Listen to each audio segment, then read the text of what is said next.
And this is a message to Christians who might have taken issue with my last video, All You Need Is Love.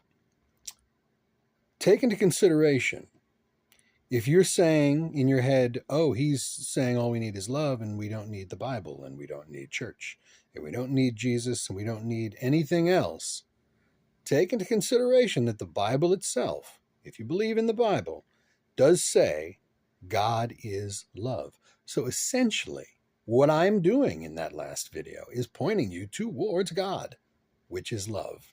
So the Bible says.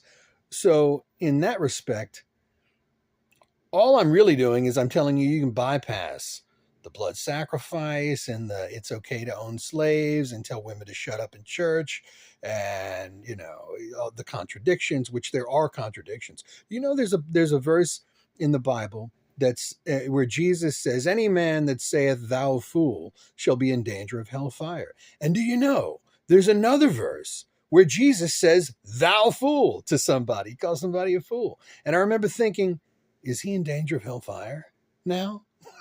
Did he just put himself in danger? It's silly, though. It's silly to think that way. It's not silly to think that love might be the way. You know what I mean? And consider this. If you are a Christian or a Muslim or a Buddhist, or you're somebody that believes in God and looks at this life as a test, and you're on the path, you're trying to find the puzzle pieces to put the puzzle together. You want the Rubik's Cube, the same color on every side. You want everything organized, etc. With regard to religious books, think about it this way. You got all these books filled with blood sacrifice. And like I said, telling women to shut up, it's okay to own slaves, go ahead and stone the prostitutes and, kill the homosexuals and whatever. We go on and on. What if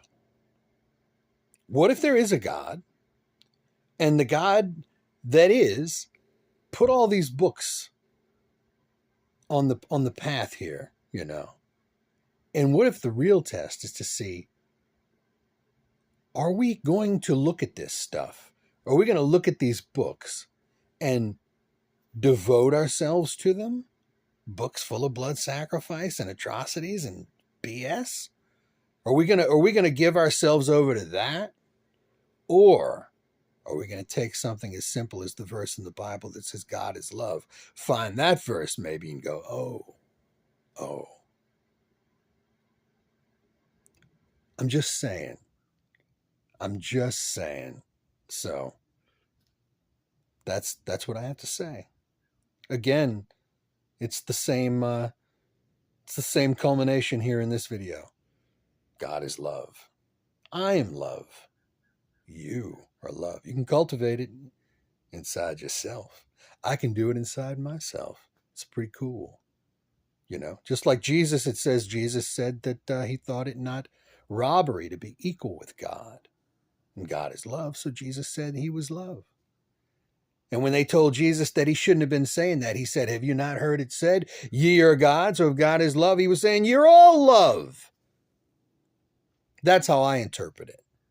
And then I can close the book and I can go on with my life and love people and love myself and love the path I'm on and love my day.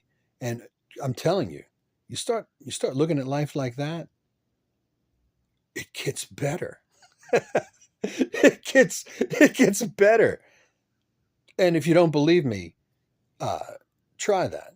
Try that for a few weeks instead of going to church and arguing about which verse in the Bible means what. And